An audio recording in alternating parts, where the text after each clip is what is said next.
Time to smash it up on a Monday night. Consistency is what we bring here on Warchant.com and Warchant TV, alongside the managing editor of Warchant.com. He's Ira Schafel. My name is Tom Lang, and we are here tonight early. It's a couple hours early, so if you're joining us at the normal time at 7 and you're watching this on replay, sorry, everybody. Duty calls. There is a basketball game taking place in Tallahassee, the Northern Kentucky Norse, which is it's an excellent name, mascot name. You hear Vikings, you don't hear Norse very often. That's what's going on at 7 o'clock. So we're here for a little under an hour, so Ira can get over to the TLC.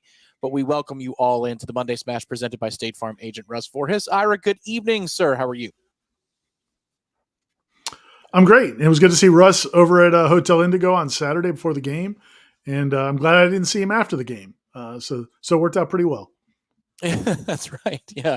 There have been texts. Maybe they were shared with your boy here. It wasn't a pleasant experience on Saturday, which, if you caught the Jeff Cameron show a couple hours ago, Ira was on talking with Jeff, and Ira, you were saying that you were looking forward to what? Was it kickoff against Notre Dame in South Bend? Was it kickoff against the Gators the Saturday after Thanksgiving? What was it you're looking forward to the most? The end of the season so they can start hiring new coaches. There it is. I brought this for you, Ira. Look at this. We have Ira's off-season countdown, and it's live, everybody. 26 days, 6 hours, 55 minutes, and counting until we get to Florida State's pivotal decisions that they're going to have to make on December 1st. That's where we are right now, and that's what's on the hearts and minds of everybody, Ira, at this point, is in that time, are there changes before this clock hits zero?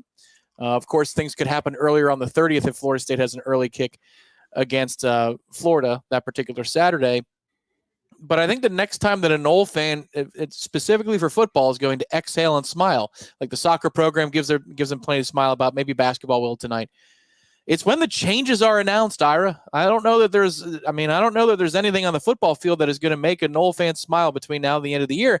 It's about, okay, how big of a problem did Florida State's head coach think this was, and what changes did he make? That's basically what we're all waiting on now over the next month.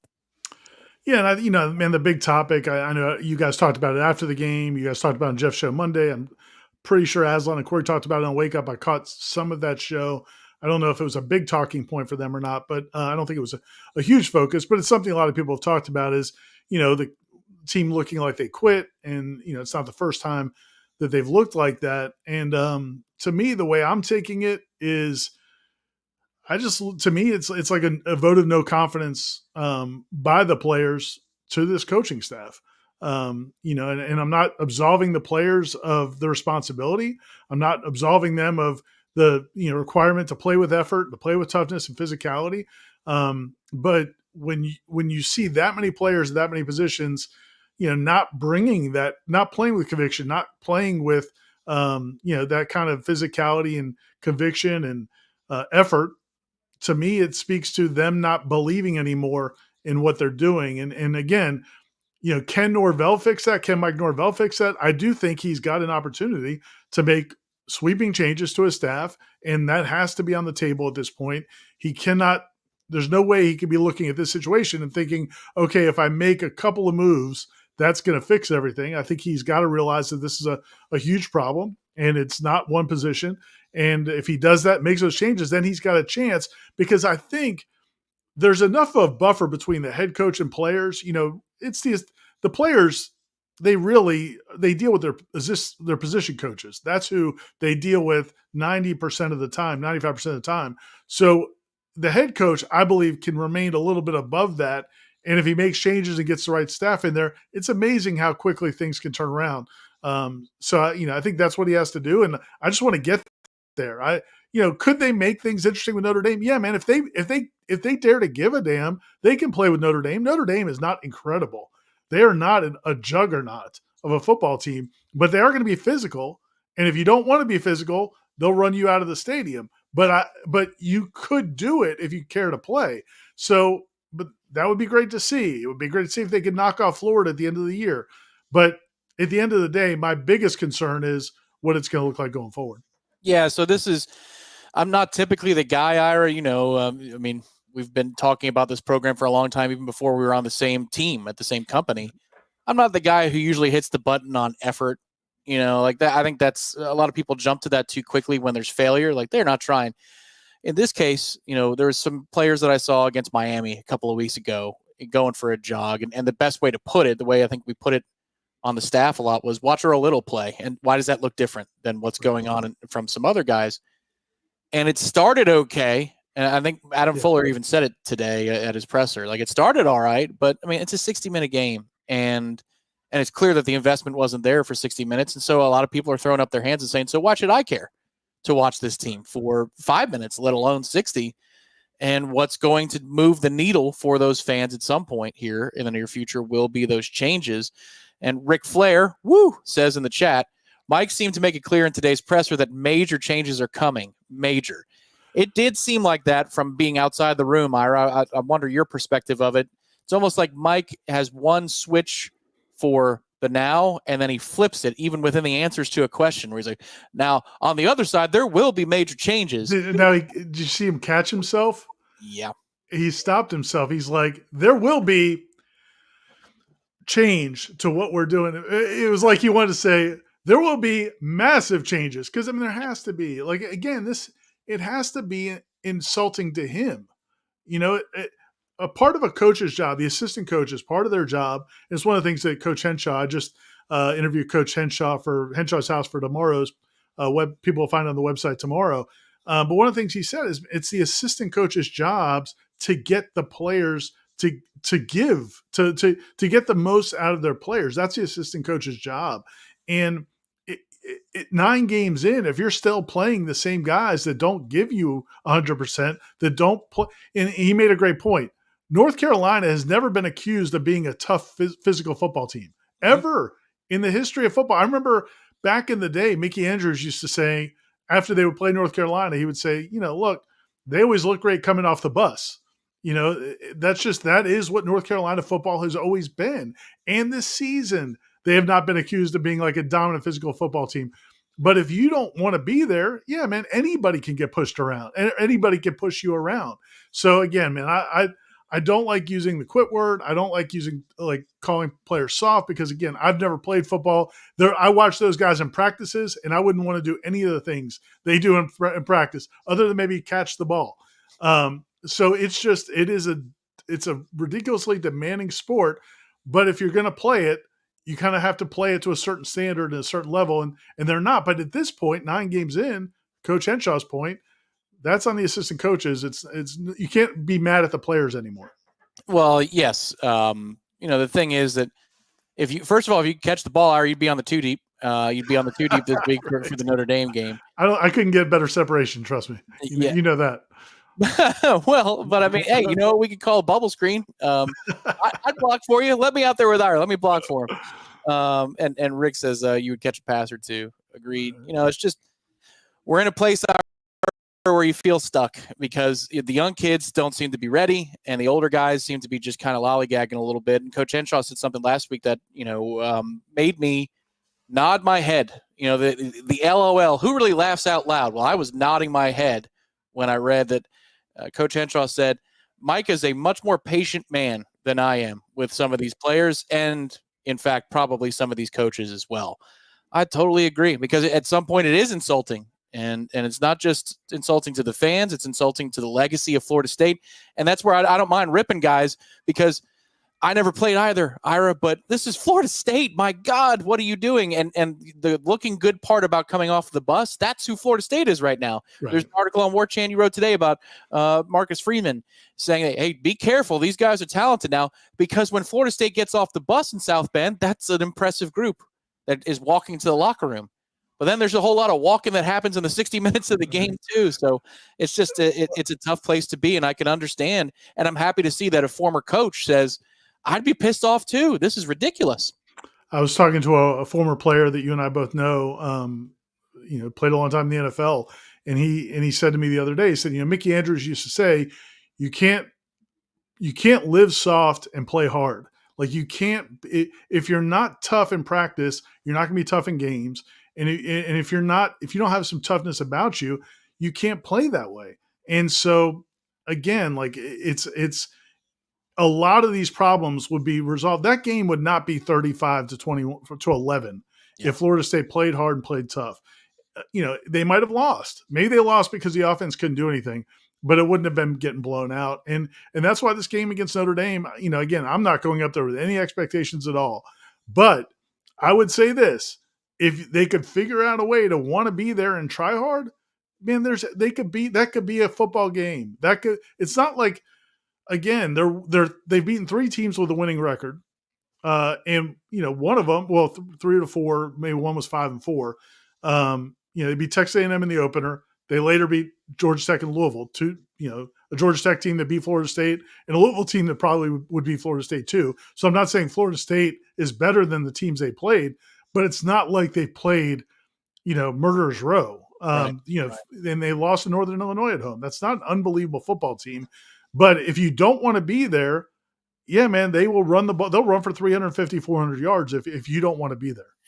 Yeah, that was the thing where I think it was last Wednesday's JCS. I shared with everybody that I was broken because I'm watching North Carolina, Virginia. I was getting ready to do prep for the report and the show, and I'm just watching how low level the game was. North Carolina ran away with it, but it reminded me of watching Memphis in the lead up to the game against Memphis. It reminded me of watching SMU in the lead up to the game against SMU. And I understand that they're undefeated right now, but I mean, my God, the Duke lead up, like watching them.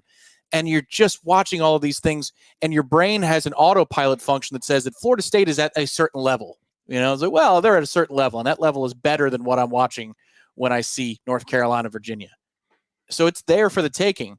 Yeah. But then you have to stop yourself and go, interject this year's data, Tom, because it didn't matter against Memphis. It didn't matter against Duke or SMU. They're just not going to do the basics. And that's where it gets frustrating. Michael says in the chat, every game has looked like a scrimmage, no intensity or sense of urgency. It does. And how many times do we ask ourselves, Ira, do they practice? And you go to all the practices, you see them actually perform the function and do it. But then there are things that happen on game day. If a fan walked up to you as you were coming out of the press box and said, do they practice? That's kind of a fair question at this point, isn't it? Yeah. The problem is that they do practice, but there's no ramifications in practice. You don't behind. There's no scoreboard. You don't realize that you're down by 2 scores and your offense can't do anything. And that's why, I do feel like, and I asked, I think I asked Norvell and whether I asked somebody, I think it was Norvell, if the offensive struggles now are hitting the defense to where, and he wouldn't let him off the hook. He's like, no, man, even when we made plays on offense, the defense has given up big plays or long drives, which is fair.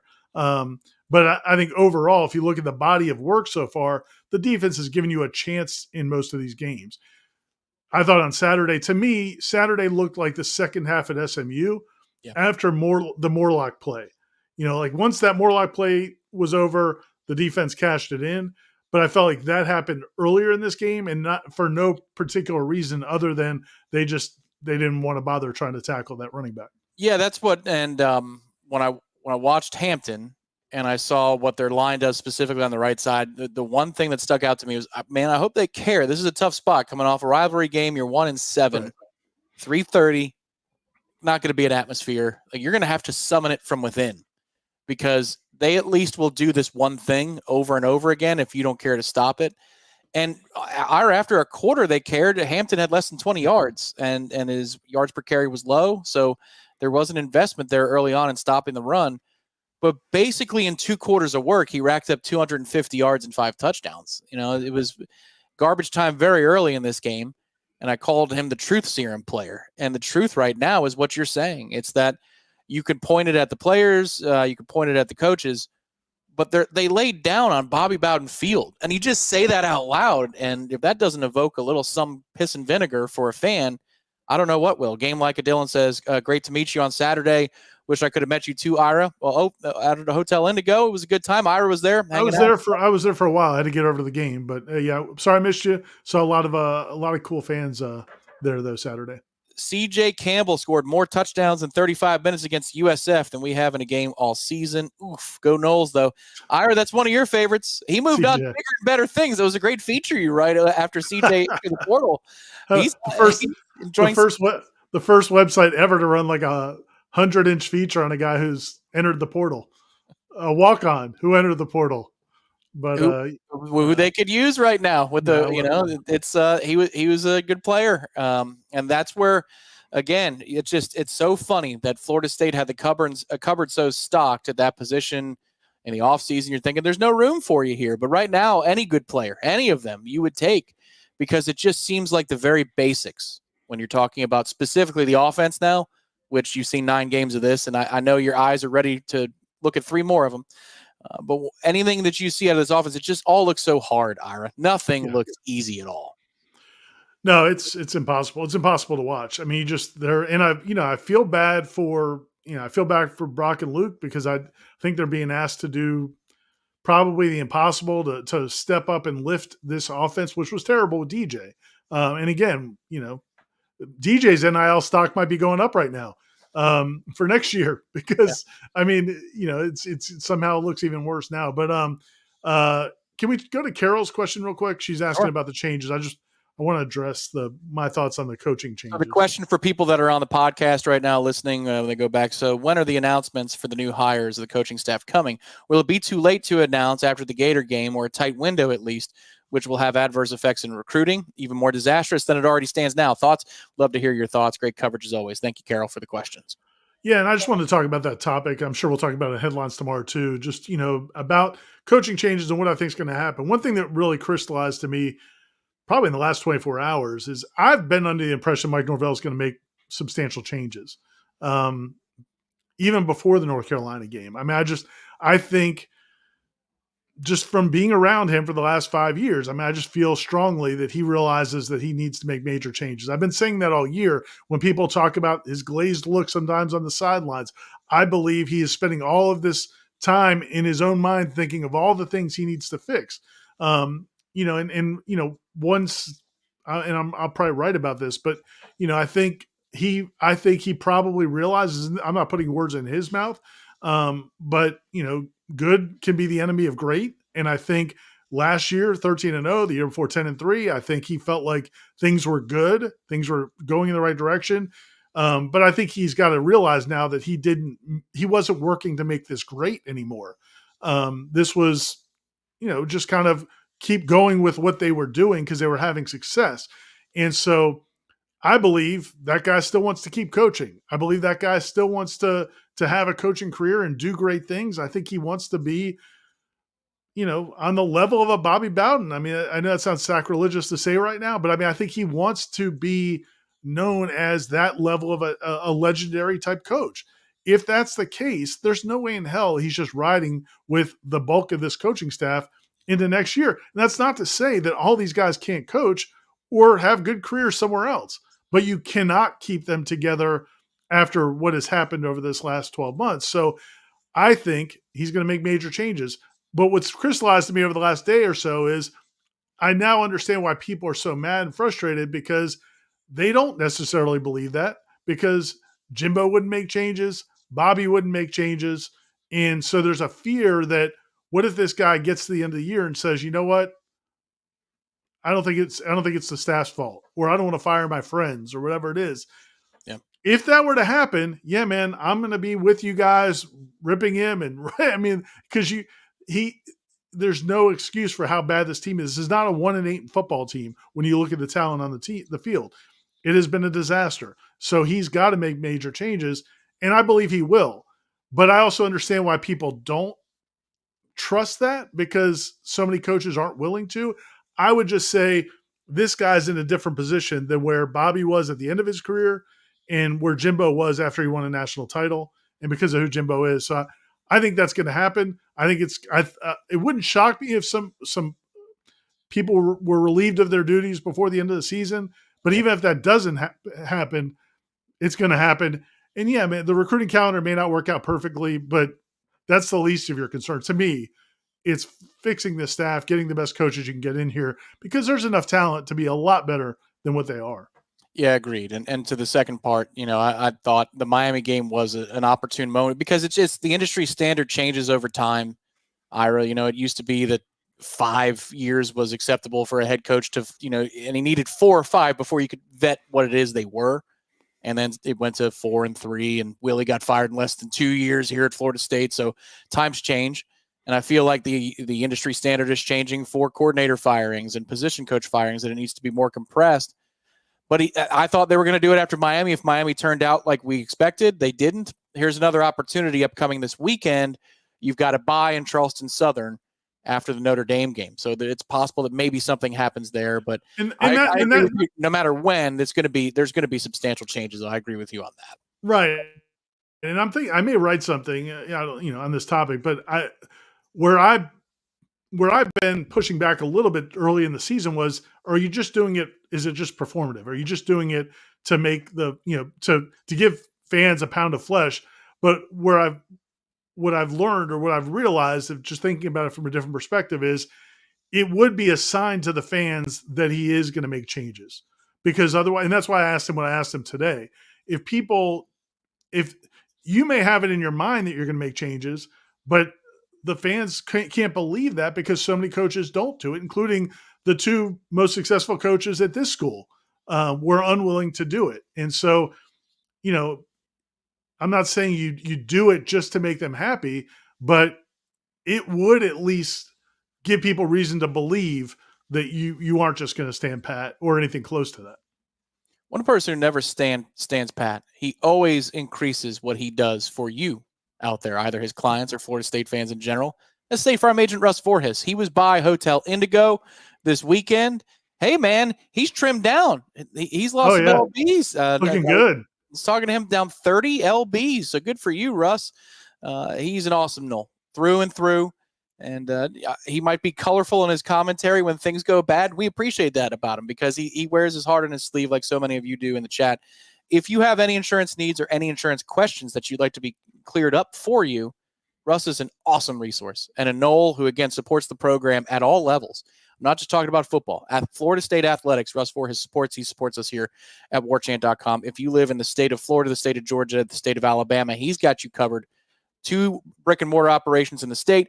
But if you have questions from anywhere in that southeast footprint, russvorhis.com, russvorhis.com, russvorhis.com. He's a heck of a guy, Ira, and he pulls no punches when it comes to when things are great and things are bad. Yeah, and like you said, man, insurance is one of those things that you never really, a lot of times you just want to have whatever you need, like the basics. But it's important when you need it, you want to have somebody that by your side that will work with you through those tough times. And Russ is definitely a guy that we would recommend in that area. And also, like you said, he's got a good staff, and they'd love to hear that Florida State fans are reaching out. So please mention that you're Florida State fans, that you heard about him on Warchant. It means a lot, or on the Smash, because again, he wants to help Noles as much as anything else. Little fancy 15-second commercial from Russ Voorhis now, and we'll be back with your questions as it's a Monday Smash edition a little bit earlier. We call it a happy hour edition. We'll be right back.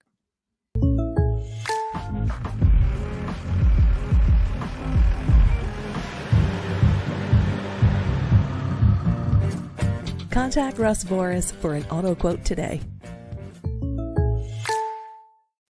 Ira, would you be sipping on some tequila or a Red Stripe right now if there wasn't basketball tonight? It's crossed my mind. It's like Pavlov's dog. I started to reach for something, and I was like, wait a minute, I got to go cover a basketball game right after, so I chose not to. Hey, real quick, Jeremy, I saw your comment in the chat that Coach Bowden retooled his staff in 2007. He did, but only after Dave Hart went behind his back and fired his son, Jeff. That was not Bobby's choice. The Dave Hart tried to, in fact, negotiate a buyout from Jeff the year before, and Coach Bowden wouldn't let him do it. And then the year later, he finally got him to take the buyout and leave. So, yes, they did, but I don't think that was his first choice.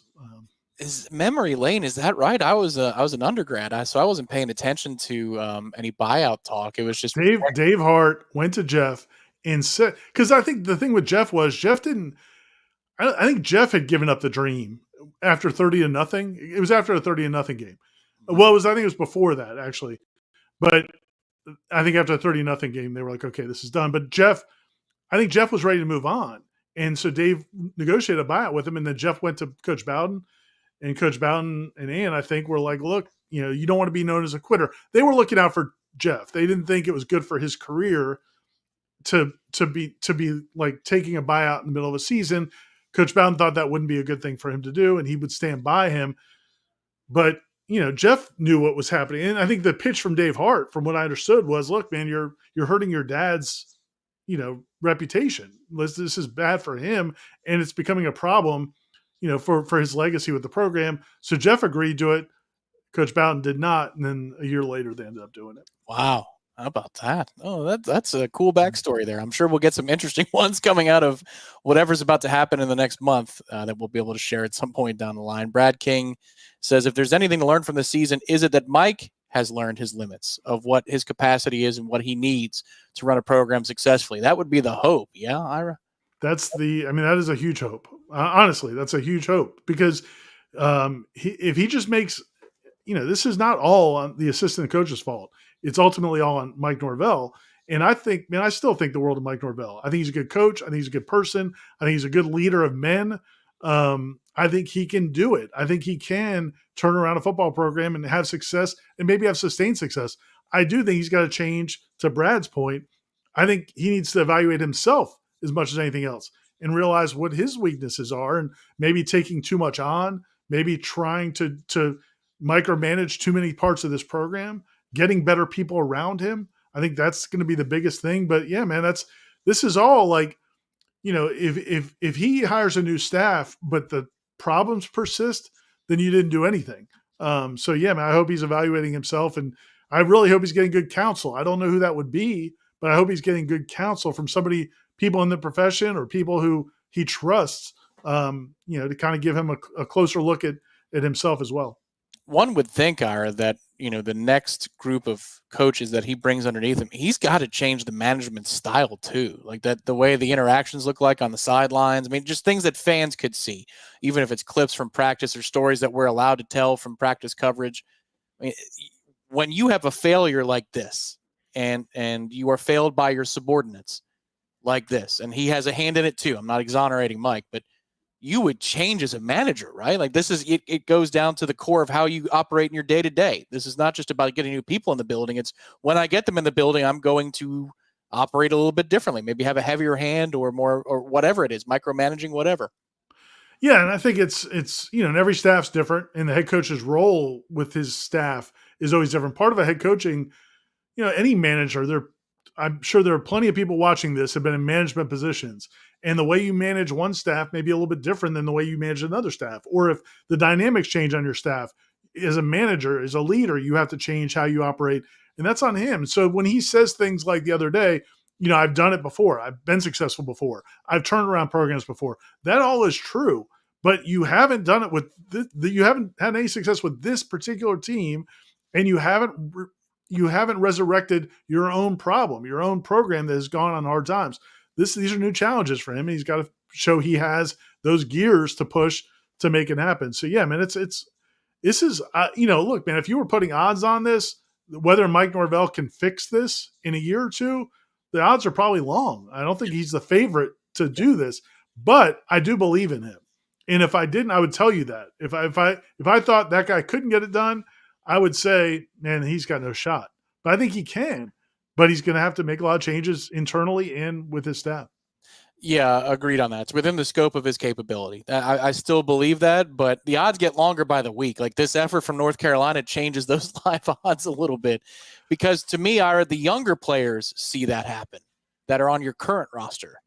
And when they see veterans still rolling out there and maybe, doing this or that, I mean, you've got to do a good job of retaining those guys that you believe, because Mike says it now. It's 2 weeks in a row. He said, we've got guys here that are going to be a part of that solution. And, when we turn this thing around, you got to make sure that those guys understand that, and that there is a buy-in for the long term. Yeah, I agree. The one thing I would say, man, one area I've changed my view through time as I've gotten older and also maybe just seen more, is I used to feel like if a coach lost it, if he lost the locker room or whatever it was, or if a coach had a team that wasn't playing hard or whatever it was, I used to feel like, man, that's going to be almost impossible to come back from, because I view it as, okay, that's how those players see you now. They see you as weak. They see you as not strong and not a good leader. I don't know, man. I've seen enough in sports to make me believe that that's not necessarily etched in stone. That I've seen coaches go from having teams that look like they quit to then playing much better a year later. And that's where I get back to, at the end of the day, man, players, I mean, think about anybody, and again, this is oversimplification, but all of us, everybody that's watching this or in this conversation has played something in competitively, whether it's Little League or whether it's intramurals or maybe high school football or high school, whatever. Once you are on a team, you always want to be as good as you can be. You don't want to get embarrassed. Like, you want to get better. You want to play hard. Now you take these athletes at Florida State are the best of the best.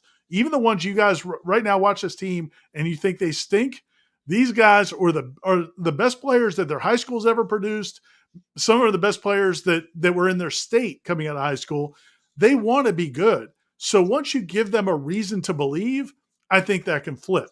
And that's why I say it's just so important to get the right staff, the right leadership, and they can change their perception of the head coach. And the reason I say that is, and I've shared this before, but there were players on the 2012 Florida State team that I had talked to and had gotten a pretty good relationship with that were not convinced Jimbo Fisher was going to get them to a national championship because they didn't like the decisions he had made. There were a couple of players said things, they felt like there was a different standard. There were certain players on that team that were treated differently.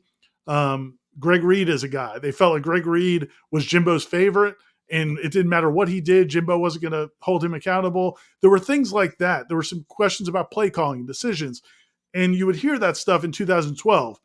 Once they won the national title in 13, and during that season, then certainly when they won the national title, you didn't hear any of that anymore.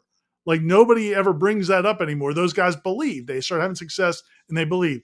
I think and now those problems weren't as extreme from 2012 to 2013, but I think the point is still valid that once you start turning things around and guys start believing again, I think that all goes in the past. I think you can turn it around. I used to not believe that, but I really do now.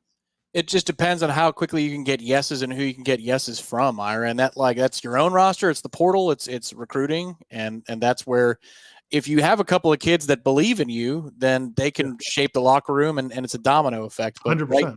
Right now, it's like, who are those guys going to be? And that's the charge that he's got in front of him, other than the major changes. Joseph Stewart on Facebook, I see your question. He's talking about Adam Fuller specifically, but I'll bring it to the table this way.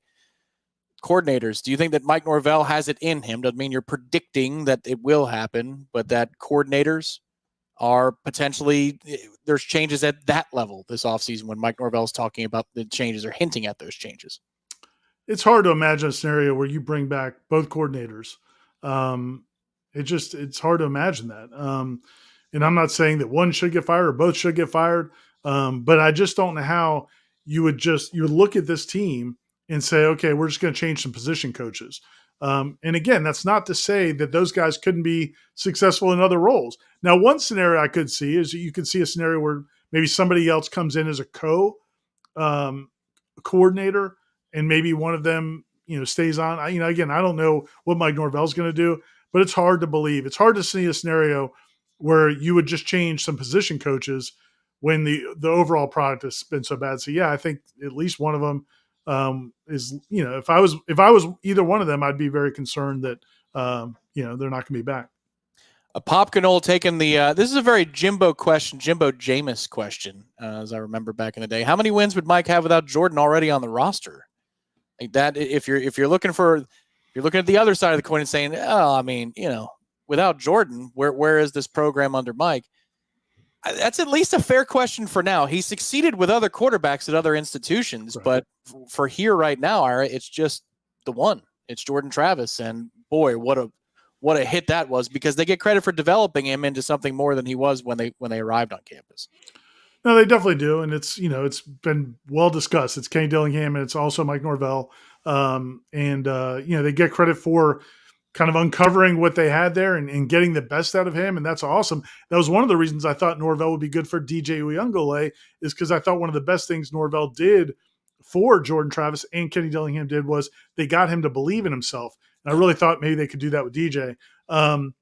It's a fair question. I also would say that, if Jordan, the year where you had Jordan and Mackenzie Milton and the offense was terrible, and then you finally went to Jordan out of desperation, you probably go into the portal at that point and try to get somebody. And I think Norvell's track record might have been such where you could go get somebody, at a pretty high level. because a lot of teams were not dabbling in the portal the way Florida State was at that point. But I can't argue it. I mean, yeah, man, it's without Jordan Travis, this offense has been a disaster at Florida State. I don't think that means that they can't have a good offense, but it is a fact. I can't argue with what you're saying. Yeah, the other thing is he was considering quitting the game, so you get credit for keeping him in football. Period. Like he doesn't get a contract with the Jets if it not for Mike Norvell. So they both needed each other, or at least switching positions. Yeah, correct. Colapsia says, how much do the expectations entering into the season and those being dead after 2 games contribute to the lack of effort? Absolutely. 100%. Yeah, I would say it has everything to do with it. There's shock after Georgia Tech. I saw them around Dublin the next day walking around, and there was eyes glazed, kind of like in a fog, and some Noles were asking them for pictures and all that kind of stuff. But they weren't broken yet. They were just in shock. They're pretty well broken after Boston College. You get back home, you play on a Monday night against a team that you should smoke, at least in theory, and you get it taken to you, and you can't do basic things. And that means you have 2 conference losses out the gate, 0-2, 0-2 in the ACC. I mean, there wasn't a structure to absorb that within the locker room, I don't think. So I think it's a good point. Yeah, and also, even the last few weeks, again, this is not to – I'm not making excuses by any stretch. This is a disaster. But, the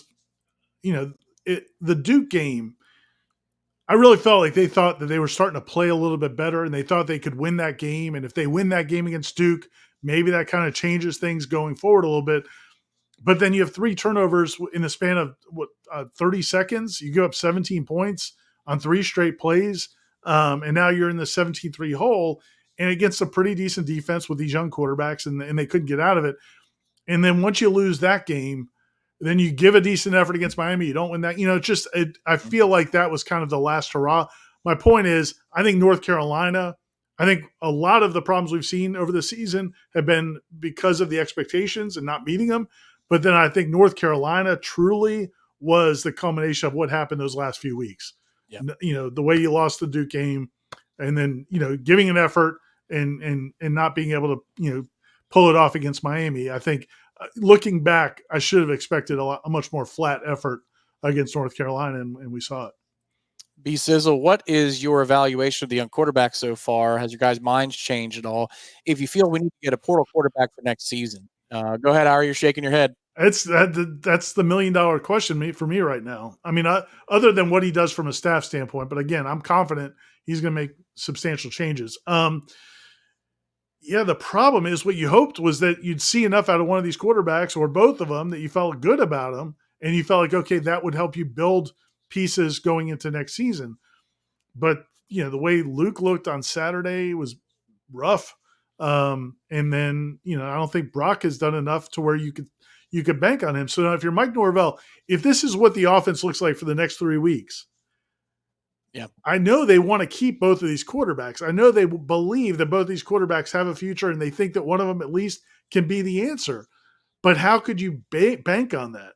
How if you're Mike Norvell or whoever the offense coordinators, how would you be able to say, I know based on that? Now, it's not really all their fault because the whole offense is a disaster.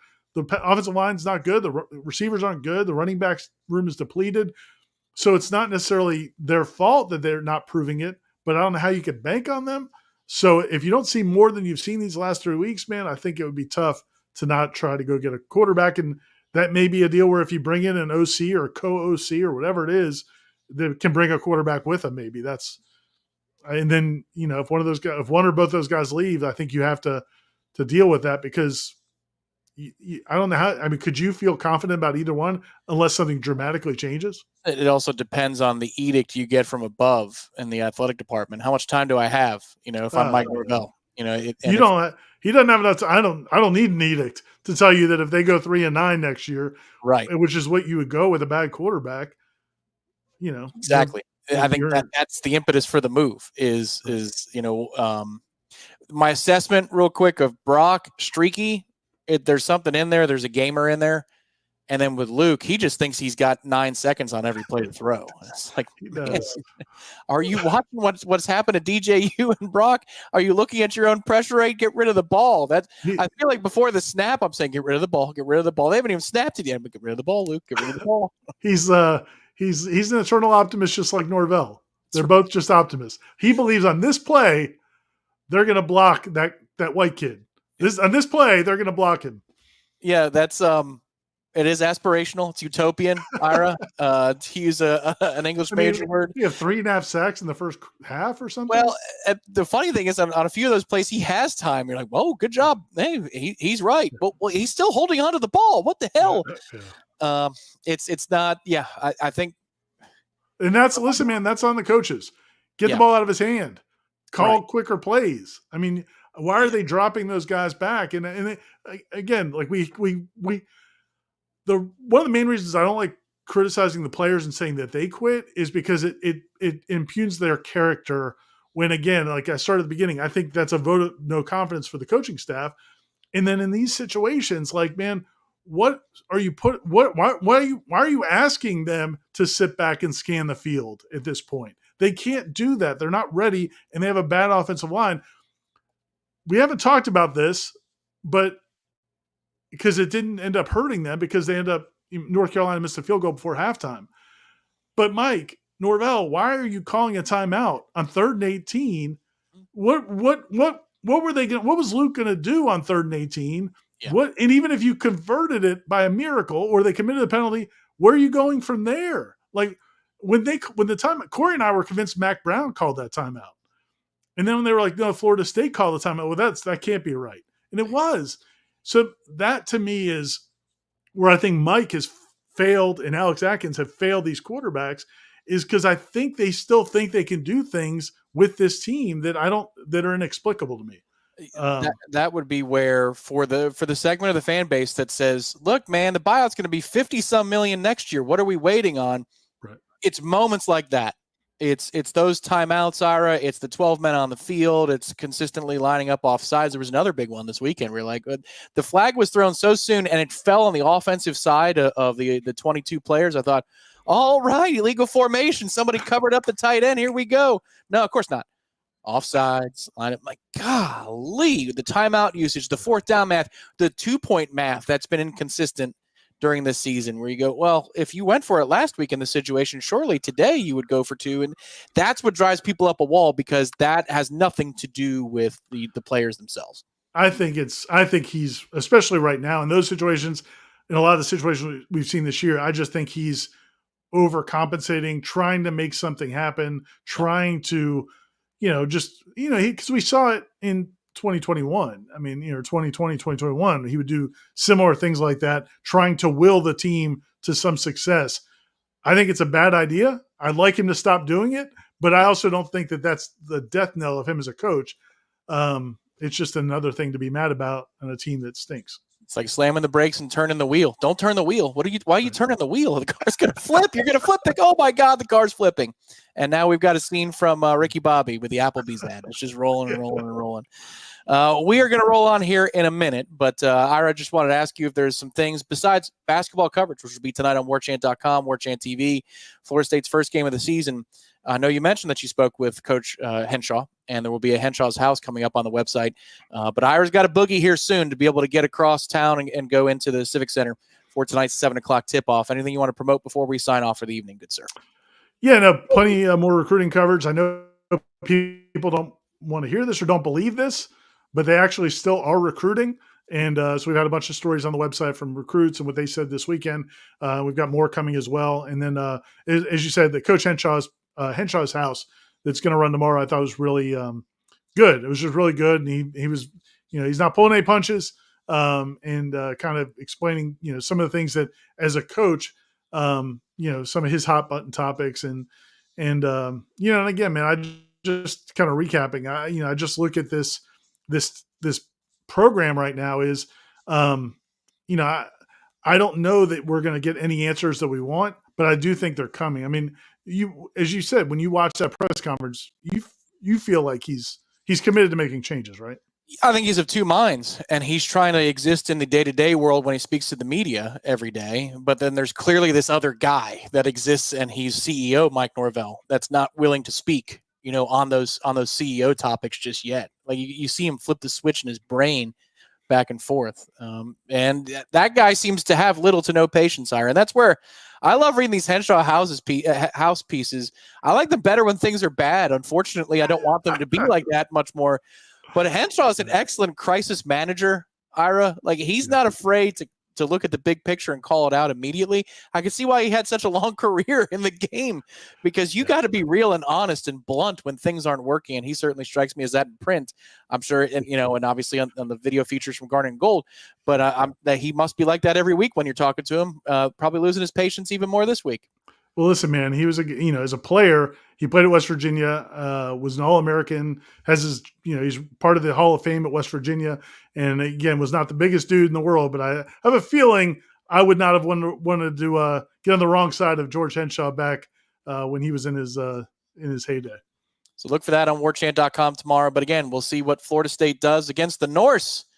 The Norse have come south to take on the Florida State Seminoles, Northern Kentucky, Florida State. That game thread will be available on warchant.com and the FSU Hoops board.